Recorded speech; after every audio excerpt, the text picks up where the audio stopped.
Hello and welcome to Blue Dragon Universe. ये जो video रहेगा this video would be in Hindi. और ये वीडियो मेरे दोनों YouTube channel Blue Dragon trading and Blue Dragon actual दोनों में ही ये वीडियो जाएगा because I think this is a very important video. और इस वीडियो में एक और कोलैबोरेटर भी है जिन्होंने इस वीडियो का जो कॉन्सेप्ट है उन्होंने कैजुअली दिया है, तो मैंने उसके ऊपर बिल्ड किया है। तो वो उनका नाम भी मैं बताऊंगा आगे चल के। एंड इस वीडियो में दो इंपॉर्टेंट लर्निंग है, तो आपको ये वीडियो पूरा देखना पड़ेगा तब जाके आपको वो दो लर्निंग मिलेगा। मैं पॉइंट आउट करूंगा बट वीडियो के एंड पे। एंड ये वीडियो इस टॉपिक पे ऊपर है कि कितना एनफ है, कितना चाहिए ताकि आप खुशी खुशी सब कुछ बिना कुछ सैक्रिफाइस करे शांति से अब अपना लाइफ लीड कर सकते हो। बेसिकली फाइनेंशियल इंडिपेंडेंस आपको मिल सकता है। और इंडिपेंडेंस का ये मतलब नहीं कि आप जॉब नहीं करोगे, जो चीज़ आपको पसंद है वो आपको करना चाहिए, बस उसके लिए आपके ऊपर बंदूक नहीं होना चाहिए, जबरदस्ती का काम नहीं करना चाहिए। वही चीज हम यहाँ पे ढूंढने की कोशिश करेंगे। तो कुछ लोग बोलेंगे ये 3 करोड़ है, कोई बोलेगा 5 करोड़ है, कोई बोलेगा 8 करोड़ है, कोई बोल देगा टायर 1 सिटीज में लिए तो 20 करोड़ चाहिए। और ये मैं भारत में इसलिए हिंदी में बना रहा हूँ कि हिंदी ये भारत के लिए। तो मैं ये बोलूंगा कि कितना टाइम तक अगर आप एक कॉर्पस इकट्ठा कर लो ताकि आप दुनिया के कोई भी शहर में रह पाओ, ठीक है। और वो अमाउंट मैं यहाँ पे बोलना चाहूंगा, as per me that amount is 100 crore Indian rupees में। कि भारत में तो बहुत अच्छे से रह ही सकते हो, और तो हम लोग का डिस्कशन भारत के ऊपर ही रहेगा या इंडिया के ऊपर रहेगा। पर दुनिया के कोई भी शहर में अगर आपके पास 100 करोड़ कैपिटल है और आप रिटायरमेंट के एज में हो, 60 एज पे हो, 65 उस एज पे हो, तो that is sufficient to live in any cities. अब लंदन में रह सकते हो, न्यूयॉर्क में रह सकते हो, और जहां पे भी आप रहते हो जो भी चाहे आप करना आप कर सकते हो। तो क्या हमें टारगेट करना पड़ेगा कि 60 साल की उम्र तक हम 100 करोड़ बना पाए? अगर हम ये बना पाते हैं तो मेरे ख्याल से हम उसके बाद इंडिपेंडेंट लाइफ जी सकते, उसके पहले भी शायद हम इंडिपेंडेंट लाइफ जी सकते। But I think this is the amount, right. और ऑब्वियसली अगर जो बंदा ये बना सकता है वो इसमें क्यों रुकेगा, वो अगर और इससे और ज्यादा बना सकता है तो बहुत बढ़िया है। लेकिन I think at the age of 60 100 crore, I think that is sufficient. So that is our goal, that is our target, ठीक है।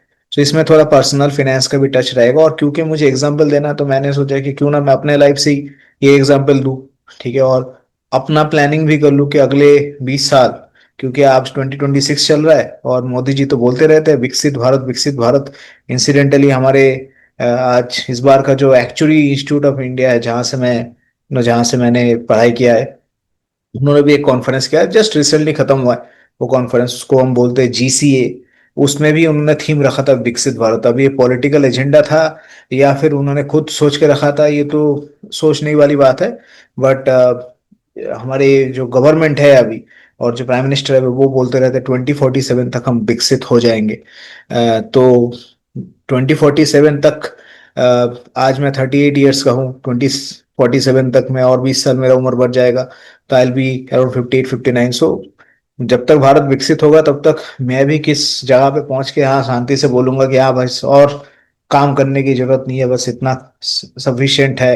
मैं क्या, शायद मेरे आगे का जो जनरेशन रहेगा उनके लिए भी एक अच्छा खासा वेल्थ क्रिएट हो जाए, उसके लिए मेरे ख्याल से आप सब लोग मानोगे भी ये 100 crore is probably sufficient. Moving on. तो इसके बाद जब हम को डिस्कशन करेंगे आगे चल के, तो उसमें हम यूनिट लेके बात करना पड़ेगा कि हम 20 साल का टारगेट लेके अगर चल रहे हैं तो हमें कुछ तो यूनिट चाहिए। तो वो हम जो यूनिट लेके चलेंगे टाइम के बेसिस पे वो रहेगा मंथ। हम डेली प्लान नहीं करेंगे क्योंकि डेली में बहुत फ्लक्चुएशन होगा। अगर डेली नहीं करेंगे तो घंटे और सेकंड में तो करेंगे नहीं, राइट। साल में जाएंगे तो बहुत ज्यादा हो जाएगा, उसमें बहुत ज्यादा वॉलेटिलिटी आ सकता है। तो इसके वजह से month would be our time unit. And जब हम एक कोई फिगर लेके आते हैं कि कितना रिटर्न एक्सेट्रा एक्सेट्रा, तो वो मुझे लगता है एब्सोल्यूट एंड परसेंटेज दोनों में होना चाहिए, बट लोगों को ज्यादा कंफर्ट परसेंटेज में आता है। Will ultimately try to hit a percentage. Absolute में ही बात करेंगे क्योंकि absolute is more important I believe. अगर किसी ने भी प्रोजेक्ट अप्रेजल पढ़ा है, वहां पे दो कॉन्सेप्ट होता है, NPV and IRR. And we already know कि NPV is much better than IRR. NPV absolute number होता है, percentage is relative number. But बहुत सारे लोगों को वो समझ नहीं आता। खास करके ट्रेडिंग दुनिया में बहुत सारे लोग उसको बोलते हैं कि परसेंटेज में देखो, परसेंटेज में देखो तुम्हारा रिटर्न को, जो मुझे बेवकूफी लगता है, और वो मैं बताऊंगा आगे क्यों बेवकूफी लगता है। लेकिन हम यहाँ पे जो चीज कोट करेंगे वो परसेंटेज में भी करेंगे और मंथ के यूनिट में करेंगे, तो ये यूनिट हम फॉलो करेंगे। और ऑब्वियसली हम लोगों ने टारगेट तो बता ही दिया है कि हमें टारगेट पहुंचना है कि 100 crore by age 60, right. So that is what I will target. And ये बेसिकली मेरे लाइफ का एक समरी रहेगा आगे चल के, क्योंकि मैं किसी दूसरे का एग्जाम्पल लेके क्यों करूँ, और वो अगर मेरे ऊपर कॉपीराइट स्ट्राइक मार दे तो। So that is where I feel कि मैं अपने ऊपर ही बनाता हूँ कि अगर मैं जिस जगह पे हूँ, यहाँ से अगर मुझे 100 करोड़ बनाने हैं बाई एज 60, सो मुझे क्या करना चाहिए होगा। ठीक है, ऑब्वियसली मेरा टारगेट उससे कहीं ज्यादा है। 100 करोड़ में क्यों रुके, जैसे मैंने बोला, जो 100 करोड़ बना सकता है वो 10,000 करोड़ क्यों नहीं बना सकता। कोई लिमिट लेके क्यों चलेगा वो बंदा। लेकिन money is not the goal. सिर्फ पैसा ही गोल नहीं होता। एक जगह के बाद 10 करोड़ में भी जो आपको मिलेगा, वो 50 करोड़ में भी वही मिलेगा, 100 करोड़ में भी वही मिलेगा। तो उससे फर्क नहीं पड़ता। लेकिन आपके पास अगर एक कोई आइडियोलॉजी है जिसको फॉलो करो, उस आइडियोलॉजी में क्या चीज करना चाहता है वो इंपॉर्टेंट होता है। जैसे मेरे लिए कि मैं अपना एक कम्युनिटी बनाऊं, मेरे जैसे सिमिलर माइंडेड पीपल अपना एक कम्युनिटी बने, एंड वो लोगों को हेल्प करे, वो धर्म जाति ये सारे चीज से ऊपर रहे वो चीज, और इंटेलिजेंट रहे, बेवकूफ ना रहे वो लोग, इंटेलिजेंट चीजों को क्वेश्चन करे। मैं कुछ भी बोलूं तब भी उसको क्वेश्चन करे, कोई दूसरा बंदा कुछ बोले उसको भी क्वेश्चन करे, और जो उनको ठीक लगे वो डिसीजन ले, ना कि प्रेशर में आके ले। तो एक एक तरीके से बोला जाए तो आइडियल वर्ल्ड है वो। इसीलिए मैं जो मेरा ये कंपनी का नाम है वो मैंने दिया है ब्लू ड्रैगन यूनिवर्स। तो हम अब हमें अपना एक यूनिवर्स क्रिएट करना, अपना एक कम्युनिटी क्रिएट करना है, जो मेरा अल्टीमेट गोल है। Then that is what I am trying to do, और एटलीस्ट ट्राई टू डू। उसके लिए ऑब्वियसली पैसा भी चाहिए, उसके लिए नॉलेज चाहिए, एक्सेट्रा सारे चीज चाहिए हमें। लेकिन मेरे ख्याल से आज जो हम डिस्कस करने वाले हैं वो टारगेट जो होगा वो हमारा फाइनेंशियल गोल रहेगा। बाकी चीज के ऊपर हम कभी और डिस्कस करेंगे। तो आगे चलते हैं। सबसे पहले हमें ये समझना पड़ेगा, और मुझे समझना पड़ेगा कि मेरा खर्चा कितना आएगा। और ये मैंने बहुत ज्यादा ऑप्टिमिस्टिक फिगर पकड़ के रखा है, और बहुत ज्यादा इंक्रीज करके पकड़ा हुआ है चीजें को। लेकिन मुझे लगता है कि अभी I am 38, I am not married, I do not have kids. But आगे चल के सपोज 2 साल में मुझे इच्छा होता है कि मैं शादी करूं, बच्चे हो मेरे, तो वो सारे चीज ऑप्टिमिज्म के साथ मैं गया हूँ यहाँ पे।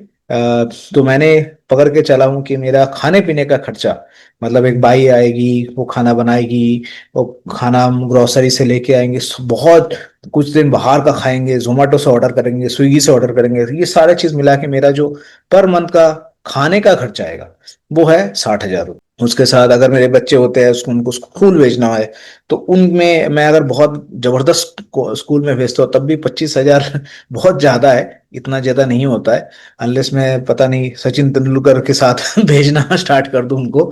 नहीं तो 25,000 is way too much. But मैं फिर भी, जैसे मैंने बोला, ऑप्टिमिस्टिक फिगर है। तो मैं 2 बच्चों के लिए मैं पकड़ के चल रहा हूँ 25,000 पर मंथ आपका ये खर्चा आएगा। एंड उसके साथ आता है रेंट, क्योंकि हम जहाँ पे रहते हैं वहां पे हमें रेंट, अगर आपका खुद का घर है तो बहुत बढ़िया, मेरा तो अभी है ही नहीं, तो मुझे रेंट देना पड़ेगा। तो मैं ये समझ के चलो कि 70,000 में एक डिसेंट 2 BHK हमें मिल जाएगा। अगर आप मुंबई जैसे शहर में रहते हो तब भी बहुत पॉश एरिया में भी मिल जाता है। और अगर आप थोड़ा सा मतलब एक, अगर आप बहुत जगह कहीं पे 1.5 लाख 2 लाख रेंट है, तो थोड़ा सा उससे दूर रह सकते हो ताकि वो ट्रैवल आप कर सक पाओ, और उतना ट्रैवल किया जा सकता है। तो I still think 70,000 per month is great. Recently I will be switching my job, I be moving to Mumbai. So I think जो मैं देख रहा था रेंट की इस रेंज पे, इससे कम ही आ रहा था एक्चुअली, इसलिए मैंने एक अपर लिमिट वाला फिगर पकड़ा है। बट आई थिंक वो आ रहा था अराउंड 50 to 65,000, ये रेंज पे आ रहा था। मैंने उससे थोड़ा कम ही लेके चला हूँ। बट 70,000 अराउंड मेरे ख्याल से पर मंथ का हम लोग को रेंट लेके हम चल रहे हैं। उसके साथ मूवीज देखना, कभी कुछ छोटे मोटे एंटरटेनमेंट के लिए जाना, उसके लिए हम 5,000 पर मंथ। मैं मेनली मूवीज को मैंने पकड़ा है, 5,000 पर मंथ लेके चलो। इससे ज्यादा तो लगना नहीं चाहिए। इससे ज्यादा अगर आपको लग रहा है तो आपको सोचना चाहिए उसके ऊपर।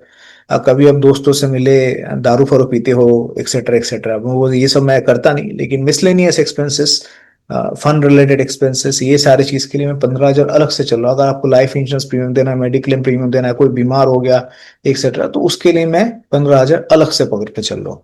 ठीक है। उसके साथ आ रहा है, अगर आप घूमना है, हर महीने आपको घूमना है या एक बड़ा ट्रिप करना है, उसके लिए आप जमा कर रहे हो, इकट्ठा कर रहे हो, तो 50,000 पर मंथ का मैं वो लेके चल रहा हूँ कि 50,000 आप पर मंथ। जैसे मैंने बोला, बहुत ऑप्टिमिस्टिक फिगर है। शायद इसमें से ये जो 15,000 आपने देखा मिसलेनियस, वो मैं हर महीने ईएमआई कर सकता हूँ, ये नॉट ईएमआई, एसआईपी कर सकता हूँ। राइट, लेकिन मैंने वो ऐसे ऑप्टिमिस्टिकली पकड़ा है। राइट। सो 50,000 मैं पर मंथ ये पकड़ के चल रहा हूँ कि हम घूमने जाएंगे एक्सेट्रा एक्सेट्रा। कभी बीच में जाएंगे, कभी माउंटेन में जाएंगे, दोनों ही यहाँ पे दिख रहा है आपको पिक्चर में। तो उसके लिए मैंने 50,000 पर मंथ पकड़ा है। एंड देन ये मेरा, मैंने अभी रिसेंट एक घर लिया है जिसमें मुझे जो ईएमआई देना पड़ेगा, ठीक है, that is around 70,935 per month. Around 1 CR का वो घर है, 1 करोड़ का घर है। एंड ये मैंने 20 साल का लोन लिया है। तो रेंट पे भी मैं रहूंगा, क्योंकि मैं अलग शहर में रहूंगा, और घर अलग शहर पे खरीदा है। और उसके लिए मुझे 70,935 का ईएमआई भी देना पड़ेगा। Right, so that is also my expense. तो इसको अगर हम जोड़ते हैं, सब कुछ मिला जुला के अप्रोक्सीमेटली, इससे थोड़ा कम फिगर आता है, लेकिन उसको भी मैंने थोड़ा ऊपर की तरफ राउंड अप कर दिया है। तो that will be coming around 3 lakh per month. Right.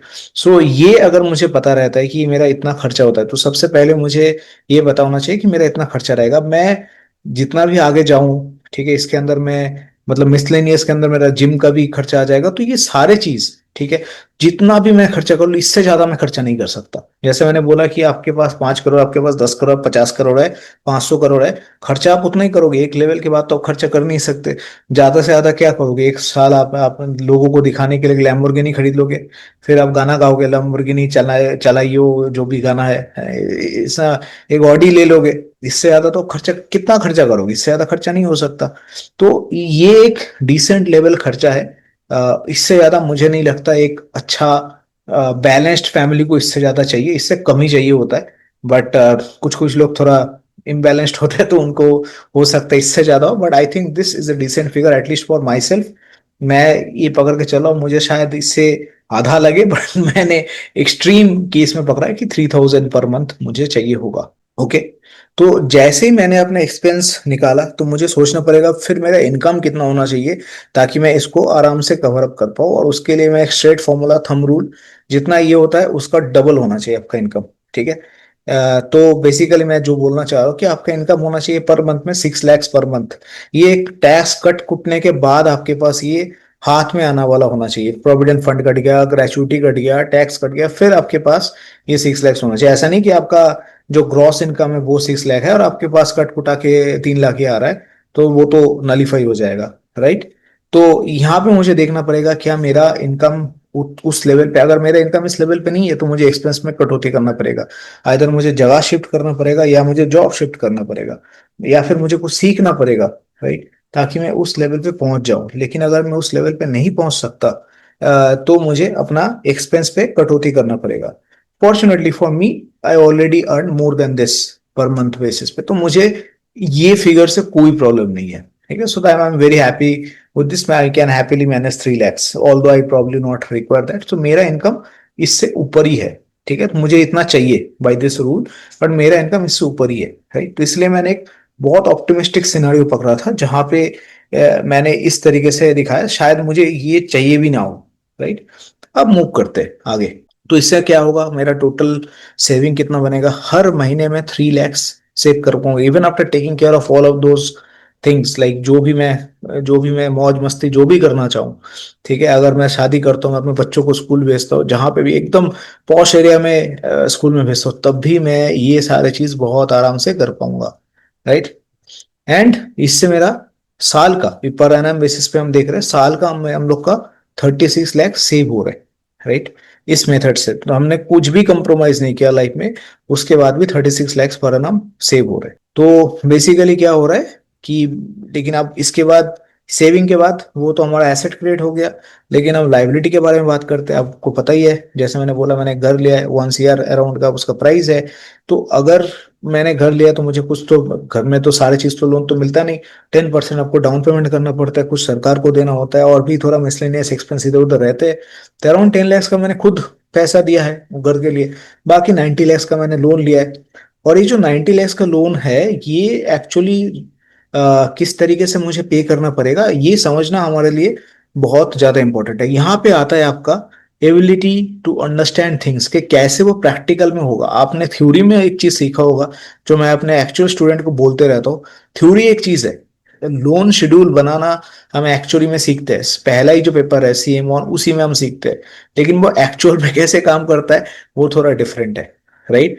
सो वो किस तरीके से काम करता है, आपको 90 lakhs का लोन सैंक्शन हुआ है इस जगह पे, जैसे मुझे सैंक्शन हुआ है, लेकिन जरूरी नहीं है कि मैं 90 lakhs का लिमिट यूज करूं, उतना तो मुझे अपर लिमिट है मेरा।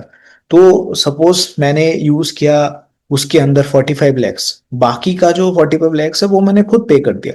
कैसे, किस तरीके से वो पे होता है, जब भी आप ऐसे घर लेते हो, अगर वो मतलब बना हुआ नहीं है, मतलब रेडी टू मूव इन घर नहीं है, जैसे मेरे लिए, मेरा जो घर है वो 3 साल में बनेगा, ठीक है। तो मेरा रेडी टू मूव इन घर नहीं है, तीन अभी वो बन रहा है, अभी उसका 50% बन चुका है, और 50% बनने के लिए 3 साल चाहिए होगा, ठीक है। सो ऐसे चीज में क्या होता है, आपको डिमांड आता है कि हर 3 महीने में, जैसे मेरे केस में अप्रोक्सीमेटली हर 3 महीने में मुझे 5 लाख देने हैं, राइट। तो एक क्वार्टर चला जाएगा, फिर 5 लाख देने हैं, फिर नेक्स्ट क्वार्टर जाएगा, फिर 5 लाख देने हैं। तो ये 5 लाख अगर मैं खुद देता जाऊं, अगर मैं बैंक के पास वो डिमांड, क्योंकि बैंक के पास डिमांड कभी नहीं जाएगा, डिमांड आएगा मेरे पास।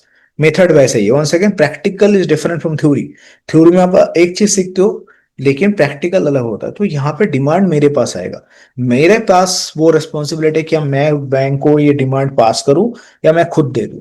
अगर मैं हर 3 महीने में ये 5 lakhs जो आ रहा है अप्रोक्सीमेटली, ये मैं खुद देता हूं, तो बैंक के पास वो गया ही नहीं। तो बैंक 90 lakhs, बैंक ने मुझे लोन सैंक्शन किया था, जिसमें से 50% अभी हो गया है, बन गया है प्रॉपर्टी, तो 50% का डिसबर्स बैंक ने कर दिया है, राइट, अराउंड 45 lakhs। बाकी 45 lakhs बैंक के पास, जैसे मेरे पास डिमांड आएगा, मैं बैंक के पास डिमांड पास करूंगा, फिर बैंक उतना अमाउंट डिसबर्स करेगा। जैसे आज से 3 महीने बाद बैंक फिर से 5 लाख डिसबर्स करेगा, अगर मैंने बैंक के पास डिमांड पास ऑन किया तो। लेकिन अगर मैं नहीं किया तो मैं क्या करूंगा, मैं 5 lakhs पे करूंगा हर क्वार्टर। एक साल में कितने क्वार्टर होता है, 3 4, राइट, 4 क्वार्टर होता है। कुछ लोगों ने 3 पे हाँ बोल रहे थे, नहीं, 4 क्वार्टर होता है। तो 4 क्वार्टर में मतलब हर साल मैं 20 lakhs पे कर रहा हूँ। इसका मतलब 3 साल, जब तक मेरा घर मेरे पास मिलने का जो बोला गया है 28 दिसंबर तक, तो तब तक मैं 60 lakhs पे कर रहा हूँ। मतलब 45 lakhs मैंने बैंक से लिया, 60 lakhs मैंने खुद पे कर दिया। बैंक का जो 45 लाख का ही लिमिट मैंने यूज किया, बाकी 45 lakhs तो मैंने यूज किया ही नहीं, राइट। तो मुझे बैंक को फिर जब वापस देना पड़ेगा, तो फिर बैंक को मुझे 45 lakhs और उसके ऊपर जो इंटरेस्ट बनता है वो देना पड़ेगा, ना कि 90 lakhs के ऊपर इंटरेस्ट देना, right. So I hope you understand. और उसके वजह से क्या होगा कि मेरा जो आपने जो देखा, जो 70,000 अराउंड 73,000 EMI था, वो EMI तो कैलकुलेट हुआ है 90 lakhs के बेसिस पे। तो उसमें क्या होगा, उसमें ज्यादा प्रिंसिपल पेमेंट होता रहेगा, राइट, क्योंकि बैंक 72,000 जो, या 70,000 जो EMI कैलकुलेट कर रहा है, वो तो पूरा duration, that is why that is called EMI, equated monthly instalment, वो तो पूरा ड्यूरेशन सेम रहेगा। तो इससे क्या होगा कि मेरा प्रिंसिपल ज्यादा पेमेंट होगा, ठीक है। अगर आपको अभी समझ नहीं आया तो आपको और कुछ देर में ये चीज समझ आ जाएगा कि किस तरीके से मेरा principal. But I hope you got the point कि 90 lakhs की जगह मेरा जो लोन मैंने एक्चुअली मुझे रिटर्न करना पड़ेगा, that will be 45 lakhs, right. And then because I am paying 5 lakhs on my own, जो मैं बैंक से ले सकता था, लेकिन बैंक से मैंने लोन लिया नहीं। बैंक से मैंने सिर्फ 90 lakhs सैंक्शन करवाया, लेकिन बैंक से एक्चुअल में मैंने 45 lakhs लिया, right. So that is the case of total liability. Moving on, अब यहाँ पे आता है ये जो मैंने बोला था कि किसी और ने कोलाबोरेट किया है इस वीडियो में, तो ये मेरे पापा है। पापा ने मुझे ये आइडिया बोला है कि तू इस तरीके से इस चीज को डील कर, ठीक है। मेरे पापा कोई फाइनेंस सर्टिफाइड नहीं है कोई चीज में, जैसे मैं क्वालिफाइड एक्चुअली हूँ। मैं 14 साल से फाइनेंशियल रिस्क में काम कर रहा हूँ, एक सीनियर लेवल पे पहुंच गया हूँ। I work as HOD of the department. And ये सारे चीज मेरे पापा के पास नहीं है, सिर्फ कॉमन सेंस, सिर्फ इंटेलिजेंस। और वही फाइनेंशियल इंटेलिजेंस से उन्होंने हम दो बच्चों को बड़ा किया है। हम अच्छे काम कर रहे हैं अपने फील्ड में, कभी हमें कोई किसी से कोई पैसा लेने की या उधार लेने की जरूरत नहीं पड़ा है। We are doing well on our own. And मेरे पापा ने जो बेसिकली जो चीज मुझे समझा है, जो आप आगे भी समझोगे, ये जो लाइबिलिटी है, जो यहाँ पे आप देख रहे हो, बंदा एक एक चीज को उठा के उसका वजन उठा के चल रहा है, उस लाइबिलिटी को आप एसेट में कन्वर्ट कैसे कर सकते हो ताकि आपको ज्यादा इंटरेस्ट भी ना देना पड़े और उस चीज को आप संभाल पाओ, वो इस चीज का, इस मेथड का है। ये जो हम डिस्कस करने वाले उसका एक बैकबोन बोल सकते हो। इसीलिए मैंने यहाँ पे दिखा है कि पापा से मुझे ये चीज सीखने को मिला है। एंड उन्होंने मुझे ये सिखाया, ट्रांजिशन सिखाया कि कैसे लाइबिलिटी को आप एसेट में कन्वर्ट कर सकते हो, जो आप आगे सुनोगे। And liability is always, that is why balance sheet equation, अगर आपको पता है, जिनको पता है उनको पता है कि liability is equal to asset, right. और you can also say asset equal to liability plus equity, right. So अपना जो कैपिटल है अपने पास जो, या और इक्विटी यहाँ पे क्या बोलेंगे, जो हमारे पास, मेरे पास सैलरी आता है, जो मेरे पास ऑलरेडी जमा है, वो चीज को कैसे मैं यूज करके लाइबिलिटी को एसेट में कन्वर्ट करूँ, that he is basically finance, right. वो अगर आपको आता है तो आप दुनिया में कुछ भी कर सकते हो, right. So that is very very important. And thanks to my dad कि मैंने ये उनसे ही सीख पाया। ऑल्दो उनके पास ये सारे चीज इंटेलिजेंस नहीं है, लेकिन जो बात वो बोल जाते हैं वो सुन के मुझे बहुत सीखने को मिलता है, और मैं खुद शॉक भी हो जाता हूँ और सरप्राइज भी हो जाता हूँ कि इस एज में, उनका 82 ईयर्स एज है, 80 के ऊपर एक ऑक्टाजेनरियन पर्सन के इतना जबरदस्त फाइनेंशियल सेंस, मतलब मुझे हैरान कर देता है। But anyways, moving on. तो यहाँ पे प्लान क्या है कि मुझे, जैसा मैंने आपको बताया कि हर क्वार्टर, ओके, तो यहाँ पे प्लान क्या है हम लोग का कि हमें पता है ये जो 20 लैक्स है, ये जो आप रेड में देख रहे हैं, ठीक है, ये 20 लैक्स हमें देना है, राइट। किसको देना है? हमें हर साल। ये हर साल हमें देना है बिल्डर को, जहां से हमने घर लिया है ना। और उसके उसको हम कैसे, किस तरीके से हम दे सकते हैं, हम कोशिश करेंगे कि ये 20 लैक्स जो है ये हम ट्रेडिंग से दे पाए, ठीक है। ट्रेडिंग से देने के लिए हमें टैक्स भी तो देना पड़ेगा, सिर्फ 20 लैक्स करने से तो होगा नहीं। 30% टैक्स है, तो वो एक्चुअली बन के आता है 29 लैक्स। ये कैसे आता है वो कैलकुलेशन मैं आपके ऊपर छोड़ता हूँ। 30% टैक्स पकड़ के किस तरीके से आप करोगे, कुछ लोग तो ये भी नहीं कर पाएंगे, बट आई होप आप इतने इंटेलिजेंट हो, ये वीडियो देख रहे हो तो, कि आप ये 29 कहाँ से आया, 29 का मैंने 20 कैसे बनाया, ये चीज आप खुद निकाल पाओ। तो इसका मतलब हमें टारगेट कितना करना पड़ेगा, 29 लैक्स। अगर 29 लैक्स हम लेके आ पाए तो आफ्टर टैक्स, ऑल दो उसमें से एक्सपेंस और बहुत सारी चीज चला जाता है, ठीक है। एंड बहुत सारे लोगों ने तो फ्यूचर ऑप्शन में लॉस करके बैठे हो, तो उनको टैक्स देना ही नहीं पड़ता, उनको पता ही नहीं है। नहीं तो अगर आप टैक्स देते हो, आपको पता होना चाहिए कि एडवांस टैक्स देना पड़ता है। जैसे हम लोग का सैलरी में टीडीएस कटता है, यहाँ पे हमें हर महीने का 15 तारीख को हमें एडवांस टैक्स देना पड़ता है। मेरा सीए है, वो खुद कर देता है, हर महीना नहीं, शायद हर क्वार्टर होता है वो चीज। But anyways, that is how you have to plan, right. So 29 lakhs अगर होता है तो मैंने वो एक्सपेंस और ये सारी चीज छोड़ देता हूँ, क्योंकि एफएनओ को बिजनेस इनकम ट्रीट किया जाता है, वहां पे आप एक्सपेंस हटा सकते हो। जैसे इंटरनेट का खर्चा हो गया, टेबल का खर्चा हो गया, लैपटॉप का खर्चा हो गया, ये सारी चीज आप हटा सकते हो।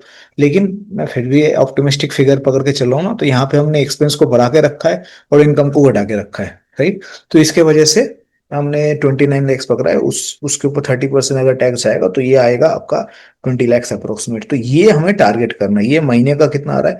ये आ रहा है 2,41,000।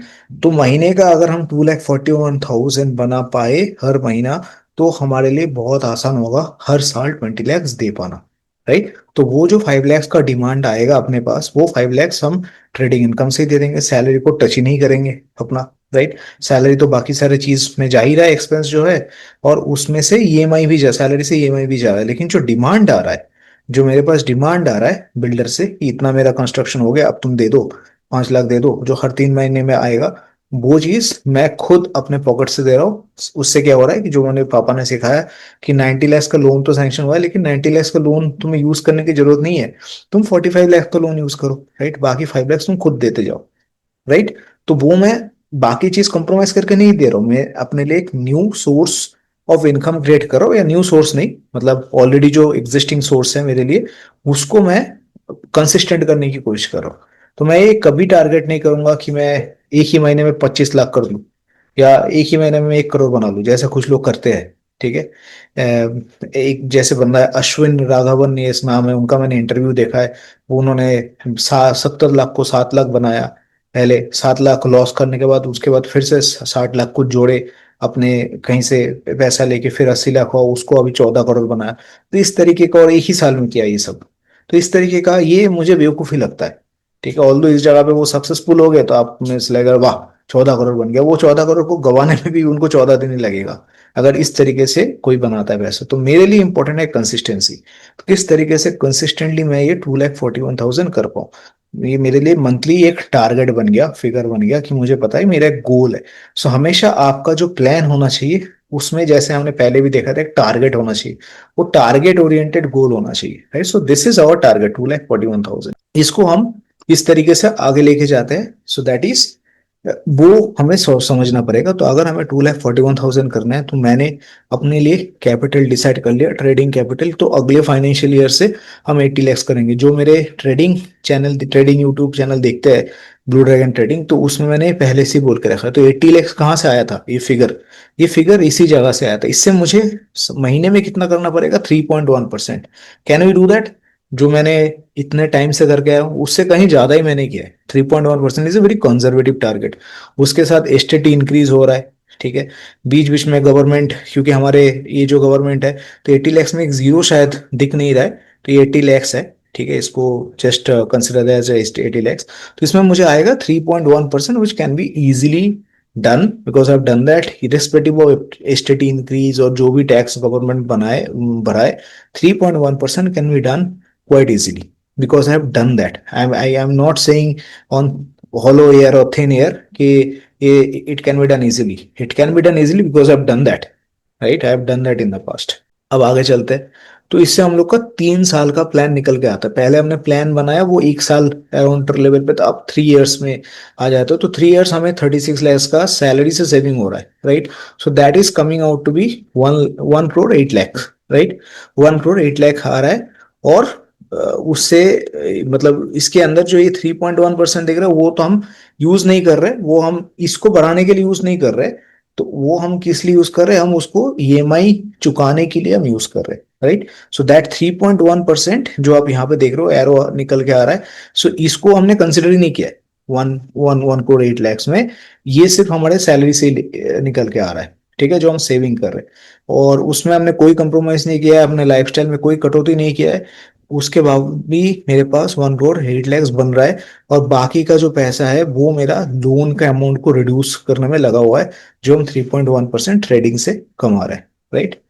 Moving on. सो इससे क्या हो रहा है हम लोग का, जो आप यहाँ पे देख भी पा रहे हो, ये जो 60,000 आपको दिख रहा है, ठीक है, ये 60,000 से हम उसको चेंज कर पा रहे हैं। मतलब 60 lakhs जो आपको दिख रहा है, 60 lakhs हम लोग का लोन का अमाउंट हम पे कर रहे हैं, राइट। लोन का अमाउंट पे करने से हम लोग का जो घर 3 साल बाद हमें मिल जा रहा है, तो वो 60 lakhs हम कहाँ से फंड करें, थ्रू ट्रेडिंग इनकम। उससे क्या हो रहा है कि साल में आगे 3 साल बाद जो हमारा आउटस्टैंडिंग कैपिटल रहेगा, क्योंकि हमने 90 lakhs का भी यूज ही नहीं किया, वो हमारा आउटस्टैंडिंग कैपिटल रहता है 28 lakhs, राइट। हम लोग का आउटस्टैंडिंग कैपिटल रहता है 28 lakhs। इसमें एक एक्सेल से कोई भी कैलकुलेट करके देख सकता है, पर this is the exact figure, क्योंकि हमने 45 lakhs का लोन लिया है, राइट। हमने 60 lakhs का लोन, फॉर 90 lakhs का लोन हमें सैंक्शन हुआ था, लेकिन हमने सिर्फ 45 lakhs लोन लेके चले गए। और जब 3 साल हो जाएगा, क्योंकि उसमें हम पेमेंट ईएमआई था हम लोग का 90 lakhs के ऊपर का, तो उसमें ज्यादा प्रिंसिपल पेमेंट हो गया, राइट। ज्यादा प्रिंसिपल पेमेंट होने से हमने क्या किया, 28 मतलब 45 को ऑलमोस्ट ऑलमोस्ट आधा तो हम निकाल ही चुके हैं तब तक, क्योंकि हमने ईएमआई ज्यादा दिया है, राइट। उसके बाद हम इसको क्या कर सकते हैं, फोर क्लोज कर सकते हैं। लोन को हम बंद कर देंगे, क्यों हम फालतू का लोन देंगे, तो लोन को हम बंद कर देंगे। और उसके लिए तो हमने सेविंग ऑलरेडी करके रखा हुआ है 1 crore 8 lakhs का, तो ये पैसा को क्लोज करने का हम लोग के पास पैसा ऑलरेडी है, राइट। ऊपर से 3 साल क्या मैं बिना इंक्रीमेंट बिना सैलरी इंक्रीज के बैठा रहूंगा, नहीं, वो भी होगा, लेकिन हमने ऑप्टिमिज्म के कारण वो पकड़ा नहीं, right. So let us move on. So ये बेसिकली हमारे पास निकल के आ रहा है। ये हम लोग का ट्रेडिंग कैपिटल जो बढ़ा नहीं, हमने ये एज्यूम किया कि वो बढ़ा नहीं, उसमें से जो भी निकला वो तो हमने दे दिया।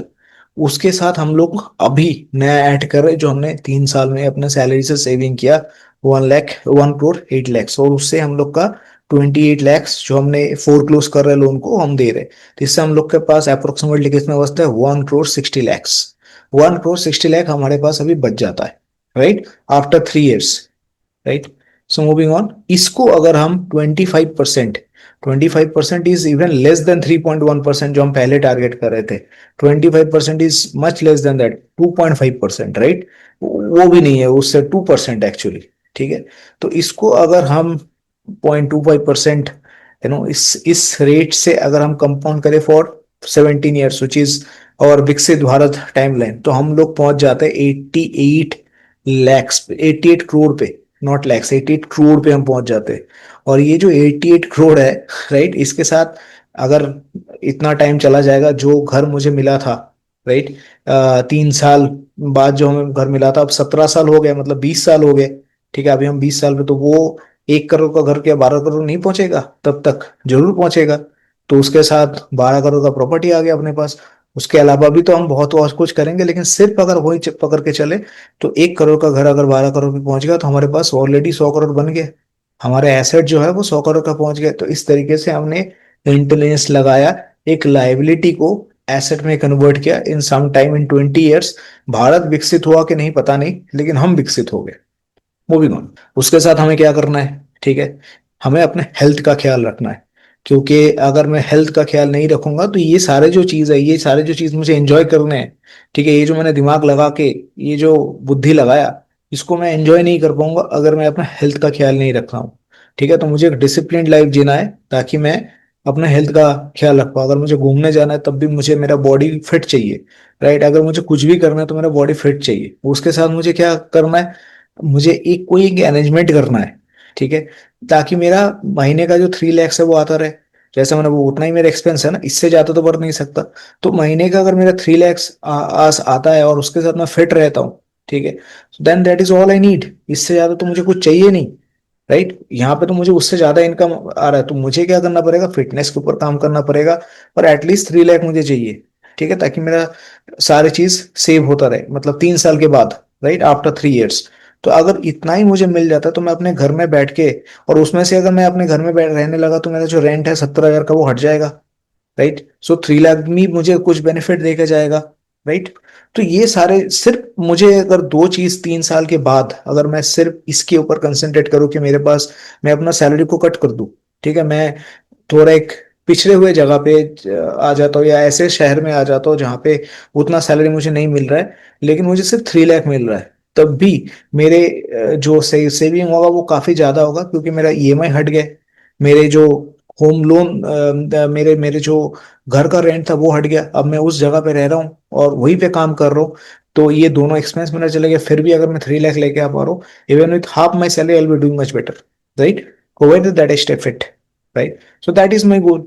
3 साल बाद मुझे, जहां पे मैंने घर लिया जिस शहर पे, ठीक है, उसी शहर पे मुझे वापस आके, अगर मैं चाहूँ तो उसी शहर में अगर मुझे इतना मंथली पैकेज मिल जाता है, तो वहां पे मैं काम कर सकता हूँ, right. So that is my goal. And उसके साथ आप और भी डिफरेंट तरीके से कर सकते हो। आप अपने जॉब कर सकते हो, जॉब में और भी ऊपर जा सकते हो, ठीक है। जो बंदा आज के रेट पे 6 लाख कमा रहा है, वो उसके आगे तो और भी ज्यादा कमा सकता है ना, राइट। बिकॉज आपके अंदर कोई स्किल है, तभी तो आपको एक कंपनी दे रहा है इस लेवल पे। बिना स्किल के तो आपको कोई बंदा पैसा देगा नहीं। अगर आप किसी कंपनी को मतलब अगर आप, कोई कंपनी आपको 6 लाख दे रहा है, उससे ज्यादा दे रहा है, तो वो आपसे एटलीस्ट 3 गुना 18 लाख का फायदा ले रहा है, राइट। तभी तो बिजनेस चलेगा, नहीं तो आपको कोई पैसा क्यों देगा। फिर आप बॉन्ड में इन्वेस्ट कर सकते हो, अब डिविडेंड आपको मिल सकता है स्टॉक से। अपना जो घर है, वो घर को आप मॉर्गेज करके भी, वहां से भी आप पैसा लेके सकते हो। और अभी मुझे इतना छोटा मेरा यूट्यूब चैनल है, तभी मुझे ब्रांड डील ऑफर आता है, जो मैं करता नहीं। उस टाइम पे अगर मैं यही सारे जर्नी दिखाऊं, तो क्या मुझे नहीं मिलेगा ब्रांड डील? 20 साल के टाइम पीरियड में मुझे बहुत सारे ब्रांड डील मिल जाएगा, जहां से ये जो 3 लाख पर मंथ है ना, ये बहुत आसानी से मैं कर सकता हूँ, इससे कहीं ज्यादा कर सकता हूँ, right. So that is, once again, that is intelligence. उसके बाद मैं अपना एक, आगे चल के, राइट, मैं और भी इन्वेस्टमेंट कर सकता हूँ। जैसे मैं अपना फार्म लैंड ले सकता हूँ, अपने एक कंपनी बना सकता हूँ, जिसमें जो फार्म के ऊपर है, फार्मिंग के ऊपर, एग्रीकल्चर के ऊपर है, और जो नॉन टैक्सेबल है इंडिया में, राइट। रियल एस्टेट में, कमर्शियल एस्टेट में इन्वेस्ट कर सकता हूँ। यही जो फार्म, जो एग्रीकल्चरल इनकम है, मैं दिखाऊंगा कि मेरा एग्रीकल्चर इनकम में 0% टैक्स लगता है। उसके थ्रू मैंने रियल एस्टेट पे इन्वेस्ट किया, वो जो इनकम आ रहा है वो मेरा पूरा आ रहा है, जिसमें एक भी पैसा टैक्स मुझे देना नहीं पड़ रहा है। मैं दुबई शिफ्ट हो सकता हूँ, ठीक है, दुबई में जाके मुझे टैक्स नहीं, तो मुझे देखना पड़ेगा कि इंडिया के आसपास में रहूं, इंडिया का एडवांटेज मुझे मिलता रहे, लेकिन इंडिया में जो हाई टैक्सेशन है वो मुझे ना देना पड़े। उसके लिए मेरे पास तब हजारों उपाय खुल जाएंगे। ठीक है, मैं गोल्डन वीजा ले सकता हूँ दुबई का, एक्सेट्रा बहुत सारे उपाय मेरे पास आ जाता है उस टाइम पे, क्योंकि मेरे पास एक सर्टेन कैपिटल बन चुका है। तो अल्टीमेटली अगर आपका इंटेलिजेंस चलेगा जैसे मेरे पापा का 82 ईयर्स में चल रहा है, क्योंकि वो सोचते हैं इसके बारे में, अगर आप क्वेश्चन करोगे चीजों को, अगर जो आपको सिखाया जा रहा है वही सिर्फ ना सीख के आप क्वेश्चन करके अपना दिमाग का बुद्धि बढ़ाते हो, तो आप इंटेलिजेंट बनोगे। अगर आप इंटेलिजेंट बनोगे तो आपका दिमाग विकसित होगा, वो विकसित दिमाग ही भारत को विकसित बनाएगा, विकसित इंडिया बनेगा, विकसित भारत बनेगा। लेकिन अगर ऐसा नहीं हो पाता है, ठीक है, तो आप खुद धर्म लेके, जाति लेके दंगा करते रहोगे जिसका कोई सेंस नहीं बनता, और वही रहेगा आपका आइडेंटिटी। ये क्या करता है, ये गुंडागर्दी करता है। ठीक है, तो यही आइडेंटिटी लेके आप चलोगे और उल्टा सीधा बात करोगे, फालतू का ऐसे ऐसे आग फेंकोगे, लोगों के घर पे आग लगाओगे, लेकिन खुद का कुछ नहीं हो पाएगा। ठीक है, इस तरीके से अपने देश का इंफ्रास्ट्रक्चर को जलाओगे। और कुछ महान अनुभव इंसान बोल के गए हैं कि जो उचित समझो वो करो, मैं तो सिर्फ आपको बता सकता हूँ, लेकिन करोगे तो वही जो उचित आपको लगता है। तो आई होप आपको इस वीडियो से सीखने को मिला।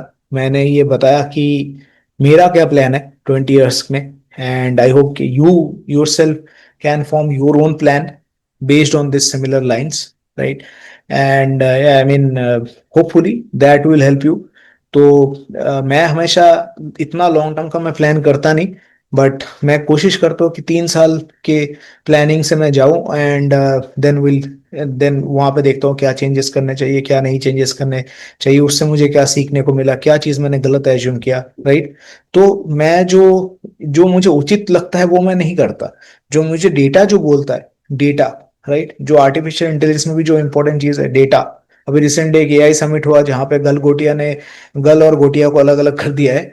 तो ऐसे ऐसे चीज मैं नहीं करता, मैं डेटा देखता हूँ अपना, मैंने अभी तक क्या किया है, मैं मेरे पास क्या सोर्सेस है, क्या सोर्सेस मुझे क्रिएट करना है, और based on data I take decisions. तो जो उचित समझो वो मत करो, जो डेटा से समझ आए वो करो, मैं ये बोलूंगा। लेकिन कुछ कुछ महानुभाव वही करेंगे जो उनको उचित लगता है, इसके बाद भी वो लोगों को गाली देंगे, वो दंगा करेंगे, वो झंझट करेंगे, एंड पता नहीं लिंक्डइन में मार्क्स शेयर करेंगे, बोलेंगे हमने इतना मेहनत किया और हमने रात जगाया, दिन लगाया, और फिर हम इतने मार्क्स लेके आए, जिससे कुछ किसी का कोई फर्क नहीं पड़ने वाला। आज से 2-3 साल बाद डिग्री का कोई वैल्यू ही नहीं रह जाएगा। सो आई होप आप अपना इंटेलिजेंस को बढ़ाओ, अपने आप को विकसित करो, भारत फिर विकसित होगा। And that's it, hoping for a better India and hoping for a better you. See you in future videos.